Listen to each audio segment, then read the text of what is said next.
लोकसभा चुनाव के चलते कर्नाटक में भगवा लहर खत्म होती हुई नजर आ रही है।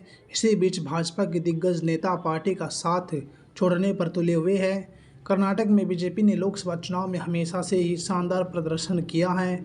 दक्षिण का इकलौता राज्य कर्नाटक ही है जहां बीजेपी की पकड़ मजबूत रही है। साल 2019 के चुनाव में पार्टी ने राज्य में 28 में से 25 सीटें पर एक तरफा जीत हासिल की थी, तो वहीं कांग्रेस एक सीट जीतने में कामयाब रही थी। ऐसे में जहां बीजेपी के सामने एक बार फिर से पिछले चुनाव जैसा प्रदर्शन दोहराने की चुनौती है, तो वहीं कांग्रेस अपने वजूद को बचाने की कोशिश में जुटी है। दक्षिण भारत में बीजेपी के सबसे मजबूत दुर्ग के तौर पर कर्नाटक को देखा जाता है, तो दक्षिण का इकलौता राज्य कर्नाटक ही है जहां पर बीजेपी अपने दम पर सरकार बनाती आई है। मोदी लहर ही नहीं बल्कि यूपीए सरकार के दौरान भी कर्नाटक में भले ही किसी दल की सरकार रही हो, लेकिन लोकसभा के चुनाव में बीजेपी का ही पलड़ा भारी रहा है। चुनाव दर चुनाव बीजेपी की पकड़ कर्नाटक में मजबूत रही है। पिछले 4 लोकसभा चुनाव में बीजेपी ने अच्छा प्रदर्शन किया था, लेकिन इस बार सियासी समीकरण बदले हुए हैं।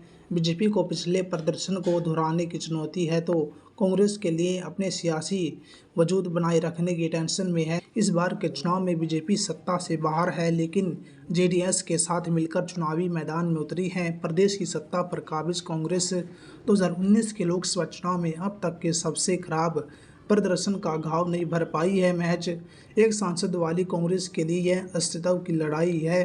पिछले बार जेडीएस के साथ मिलकर चुनाव लड़ने वाली कांग्रेस एक बार फिर अकेले मैदान में उतर चुकी है। ऐसे में देखना होगा कांग्रेस और बीजेपी कौन लोकसभा चुनाव की सियासी बाजी मार सकता है।